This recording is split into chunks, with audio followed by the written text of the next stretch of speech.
बिस्मिल्लाहिर्रहमानिर्रहीम। देखने वाले सुनने वालों को अब्दुल मुईस खान का मजाज डिजिटल न्यूज़ चैनल की तरफ से अस्सलाम वालेकुम।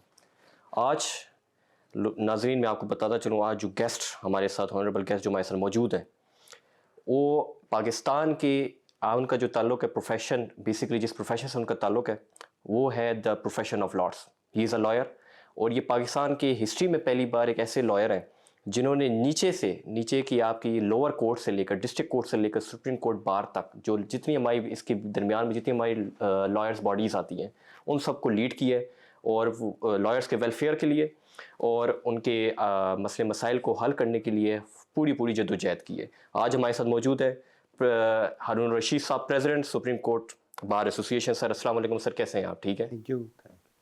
सर। आपका सबसे पहले तो मैं जानना चाह रहा था, बीइंग अ प्रेसिडेंट तो आपकी वैसे माशाल्लाह से आपकी बहुत ज़्यादा अचीवमेंट्स हैं क्योंकि आपने बहुत सारे पोर्टफोलियोज़ आपके रह चुके हैं बार के और आपने डिफरेंट लीगल बार काउंसिल्स को भी आपने सर्व किया हुआ है, उसके साथ बार एसोसिएशन को भी आपने सर्व किया हुआ है। तो सर बेसिकली अभी आप प्रेसिडेंट सुप्रीम कोर्ट बार हैं, तो इसके मुताबिक मेरा सवाल सबसे पहले सर आपसे यही बनता है कि आपकी क्या अचीवमेंट है as a president Supreme Court Bar association?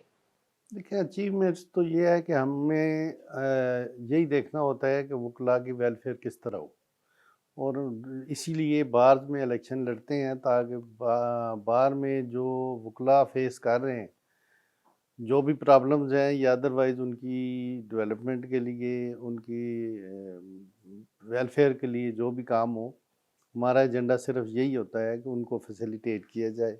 नए आने वाले वकला को भी अपॉर्चुनिटीज़ दी जाएँ ताकि वो फ्लोरिश कर सकें और प्रोफेशनली इम्प्रूव कर सकें। तो अभी सुप्रीम कोर्ट में भी यही है कि सुप्रीम कोर्ट के लॉयर्स के जो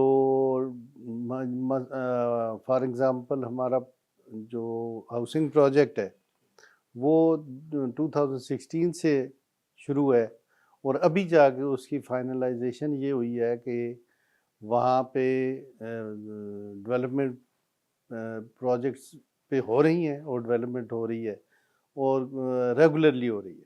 उसकी वजह से ये होगा कि जिन वकीलों के वहाँ पे प्लाट्स हैं वो उन्हें पोजीशन मिलेगी बहुत जल्द, तकरीबन महीने डेढ़ तक उनको पोजीशन मिल जाएगी और इंशाल्लाह उस पे वो जितने भी वकला के प्लाट्स हैं वो अपनी अपनी रेजिडेंसेस कंस्ट्रक्शन शुरू कर देंगे। तो इसी तरह बाकी भी जो प्रॉब्लम्स हैं वकला के लिए हम हॉस्टल जो है वो चला रहे हैं इस्लामाबाद में, और इसी तरह ये भी सोच रहे हैं कि कराची और लाहौर और पेशावर में भी वकला जिनके केसेस होते हैं उनको फैसिलिटेट करने के लिए, उनकी रिहाइश के प्रॉब्लम्स को दूर करने के लिए वहाँ पे भी हॉस्टल्स की तामीरात की जाए। तो यही हमारा है, जो भी वकीलों की वेलफेयर के लिए काम होगा, हमारा मकसद सिर्फ और सिर्फ वही है। अच्छा सर, बेसिकली अब आपने जिस तरह बात की कि मैं वेलफेयर ऑफ द लॉयर्स के लिए हमने काम किया है, तो क्या हम लॉयर्स को अकाउंटेबल भी कहीं ना कहीं करते हैं? मेरा सवाल ये क्यों बनता है क्योंकि सर आज सुबह भी खबर आई है कि कराची बार में आज सुबह एक कंटेंट क्रिएटर है रजा भट्ट, तो उनके ऊपर बाकायदा वकला ने हमला किया है और हमला करने की उन्होंने अपनी तरफ से वजह ये बताई है कि उन्होंने वकला के ख़िलाफ़ कोई बात ऐसी की है। तो मैं आपसे जानना चाह रहा था, being a president Supreme Court Bar association, आपका स्टांस क्या? क्योंकि जो आपका स्टांस होगा वही सब सुप्रीम कोर्ट बार का स्टांस होगा, तो क्या आप इस चीज़ के लिए उनको अकाउंटेबल करेंगे या नोटिस कोई सा सर्व होंगे? और आप क्या कहते हैं ये? मेरा नहीं ख्याल कि उसने वकला के खिलाफ को बात की है। असल बात यह है कि उसने तौहीन मज़हब का मर्तकब हुआ है, और वो टिक टॉकर जितने भी हैं और जितने भी इलीगल और अदरवाइज़ अपने आप को पॉपुलर करने के लिए वो एक्टिविटीज़ करते हैं, तो उसमें वो ना मज़हब के ख़िलाफ़ भी करते हैं और अदरवाइज़ भी माशरे को भी माशरे के लिए भी मौजू नहीं है कि जिस तरह वो टिक टॉकिंग करते हैं। तो इस वजह से उन पे एक एफआईआर हुई थी और उनकी तरफ से मज़ीद कोई ऐसी हरकत हुई है जिसकी वजह से वकला ने किया है। लेकिन साइमल्टेनियसली मैं ये कहूँगा कि वकला को भी कानून अपने हाथ में नहीं लेना चाहिए। उसके ख़िलाफ़ अगर एफआईआर हुई है तो वो एफआईआर में बेल करवाने कोर्ट में है, तो उसके साथ इस तरह की हरकत नहीं होनी चाहिए। कानून को अपना रास्ता इख्तियार करने देना चाहिए। तो जो भी हरकत हुई है, मैं इस चीज़ को कभी नहीं सपोर्ट करता कि हमारे वकला जो हैं वो किसी पे तशद्दुद करें और अपने प्रोफेशन को डिग्रेड करें। अच्छा सर, बेसिकली आप एक इतनी बड़ी बॉडी को आप सर्व कर रहे हैं, ठीक है, लीड कर रहे हैं, तो बेसिकली मेरा सवाल ये बनता है, क्या आपको नहीं लगता कि पब्लिक का कहीं न कहीं ट्रस्ट थोड़ा जुडिशरी की तरफ से कम हो रहा है? नहीं, ये ऐसी बात नहीं है। अब देखें ना, जुडिशरी पे ट्रस्ट की बात तो तब है ना कि जो जुडिशरी काम ना कर रही। अभी जुडिशरी पहले भी काम करती थी, लेकिन पब्लिक लिटिगेशन ज़्यादा होने की वजह से काम कम नज़र आता था। अब चूँकि कॉन्स्टिट्यूशनल कोर्ट की तश्कील हो गई है, कॉन्स्टिट्यूशनल कोर्ट जो है वो अपना काम कर रही है, कॉन्स्टिट्यूशनल मैटर्स अलहदा हो गए हैं, बाकी जो public litigation, general public litigation है, वो सुप्रीम कोर्ट के सामने है, और वो सिविल है, क्रिमिनल है, कारपोरेट है, जितने भी अदरवाइज लिटिगेशन है वो सारी सुप्रीम कोर्ट हैंडल कर रही है। और सुप्रीम कोर्ट में अब रेगुलरली पुराने केस भी लग रहे हैं, नए भी लग रहे हैं, और एक नया सिस्टम हमारे चीफ जस्टिस साहब ने तश्कील दे दिया है कि जो भी केस फ्रेश दायर होगा, पहले तो वो 2-2 3-3 साल लगता ही नहीं था, अब वो 2 हफ्ते के अंदर अंदर लग जाता है, और उसमें जो भी आर्डर होता है वो नोटिस इशू हो जाते हैं, और लीव टू अपील ग्रांट कर दी जाती है। तो इसलिए अब क्रिमिनल मैटर्स भी टेकअप हो रहे हैं और सिविल मैटर्स भी टेकअप। तो सर, ये जो फेडरल कॉन्स्टिट्यूशन कोर्ट है, तो आपको क्या लगता है कि जिस तरह डिस्ट्रिक्ट बार एसोसिएशन एक है, ठीक है, उसके बाद हाई कोर्ट बार एसोसिएशन है, फिर सुप्रीम कोर्ट बार एसोसिएशन है, क्या आपको लगता है कि इस तरह फेडरल कॉन्स्टिट्यूशन की भी एक बार एसोसिएशन होगी, आगे इन फ्यूचर में हो देखिए, सकती है? जहाँ तक बार एसोसिएशन का तल्लक है, तो वहाँ पे भी वही वकला पेश होते हैं जो सुप्रीम कोर्ट लायर्स होते हैं। तो मेरा नहीं ख्याल कि इस तरह सुप्रीम कोर्ट की लायर्स की 2 एसोसिएशंस बने। बार एसोसिएशन सुप्रीम कोर्ट की या कॉन्स्टिट्यूशन कोर्ट की एक ही होगी, और उसे डिफरेंट 2 बार चल ही नहीं सकती। और अगर होती है, कोई अमेंडमेंट की ज़रूरत पड़ी, तो वो फिर हमारे बार कौंसिल एक्ट में अमेंडमेंट होगी कि उसी बार को इधर भी कंसिडर किया जाएगा। अच्छा, तो आपको ये नहीं लगता कि सुप्रीम कोर्ट की जो पहली एक पावर थी, ठीक है, फंक्शन था, क्या वो कहीं न कहीं लिमिट हो चुका है ये फेडरल कॉन्स्टिट्यूशन कोर्ट की वजह से, कि वो नहीं, बिल्कुल उसकी पावर्स लिमिट ख़त्म तो हो चुकी है? लिमिट उसी हद तक हुआ है कि जो कॉन्स्टिट्यूशनल मैटर्स हैं, उसके लिए एक अलग कोर्ट तश्कील दी गई है। 3600 केसेस जो हैं वो सुप्रीम कोर्ट्स में कॉन्स्टिट्यूशनल मैटर्स जो थे वो कॉन्स्टिट्यूशनल कोर्ट को ट्रांसफ़र हो चुके हैं। 26,000, सॉरी। तो उस हिसाब से अगर देखें तो सुप्रीम कोर्ट का बर्डन, जो मेन बर्डन था, वो कॉन्स्टिट्यूशनल लिटिगेशन थी। और आपने माजी में देखा होगा कि हमारी सुप्रीम कोर्ट के फुल बेंच जो हैं वो बैठ जाते थे कॉन्स्टिट्यूशनल मैटर को टैकल करने के लिए, और 2-2 हफ्ते तक एक मैटर को सुना जाता था, और कॉन्स्टिट्यूशनल मैटर्स में जो पिटीशनें आती थी वो फ़ौरन लग जाती थी, जबकि पब्लिक लिटिगेशन के केसेस फिक्स नहीं होते थे। अब ये अवाम की बेहतरी भी है और सहूलत भी है कि 2 कोर्ट्स होने की वजह से कॉन्स्टिट्यूशनल कोर्ट जो है वो कॉन्स्टिट्यूशनल मैटर देखेगी, और जो सुप्रीम कोर्ट है वो जनरल लिटिगेशन जो पब्लिक से मुतल्लिक़ है वो देखेगी। अच्छा सर, अभी 26वीं तरमीम से पहले हम थोड़ा चले जाते हैं, क्योंकि आपने डिफरेंट लीगल, आपको जिस तरह मैंने बताया कि आपने लीगल जो काउंसिल्स हैं, बार काउंसिल्स हैं, ठीक है, लॉयर बॉडीज़ हैं, आपने उनको लीड किया है। तो हम जानना ये चाह रहे थे, और लोगों का भी यही सवाल था, कि बेसिकली क्या अदलिया उस टाइम आज़ाद थी या इस टाइम आज़ाद है? आप इस चीज़ को किस किस नुक्ते नज़र से देखते हैं कि वाक़ई अदलिया आज़ाद है कि नहीं? अगर देखा जाए तो अदलिया की आज़ादी से आप क्या समझते हैं? अदलिया को अपने आप आज़ाद होना पड़ता है। हमारी जो साबका अदलिया थी, उस अदलिया ने डिक्टेटरशिप का बड़ा साथ दिया है। जितने भी जनरल्स आए हैं जिन्होंने मार्शल लॉ इम्पोज़ किया है, उसको उन्होंने डिफेंड किया है। चाहे वो सदर अयूब हो या ज़िया-उल हक हो या परवेज़ मुशर्रफ हो, तो उनको हमारी सुप्रीम कोर्ट ने डिफेंड किया है। किसी कॉन्स्टिट्यूशन में ऐसी कोई बात नहीं है कि एक आर्मी जनरल को आप प्रेसिडेंट ऑफ पाकिस्तान बना दें। तो ये पुरानी जो हमारी जुडिशरी थी वो बनाती रही है। अब अल्लाह का शुक्र है कि कॉन्स्टिट्यूशनली भी कॉन्स्टिट्यूशनल कोर्ट और सुप्रीम कोर्ट इंडिपेंडेंटली काम कर रहे हैं। कोर्ट्स खुद इंडिपेंडेंट होती हैं, कोर्ट्स को कोई फ़र्द वाहिद जो है वो इंडिपेंडेंट नहीं कर सकता। इसलिए वो अगर अपना आज़ादी से एज़ पर कॉन्स्टिट्यूशन काम करेंगे, तो मेरे ख़्याल में वो भी, उनकी भी रिस्पेक्ट होगी और अदालतों की भी रिस्पेक्ट होगी। और अगर वो किसी अथॉरिटी को देख लें कि उसका बड़ा ज़ोर है और वो हमें जो कहता है हम वो करें, तो इसमें ना अदलिया की आज़ादी की बात रहेगी, ना रिस्पेक्ट रहेगी। तो अगर अदलिया और तमाम जितने भी अदारे हैं पाकिस्तान के कॉन्स्टिट्यूशनल अदारे हैं, और वो कॉन्स्टिट्यूशन के मुताबिक अपनी ड्यूटी परफॉर्म करें, तो मेरे ख्याल में ये डिस्टर्बेंस नहीं होगी। तो हमने माजी में बड़ा कुछ देखा है, तो जितने भी मार्शल लॉ लगे हैं उनको हमारी सुपीरियर अदलिया ने डिफेंड किया है।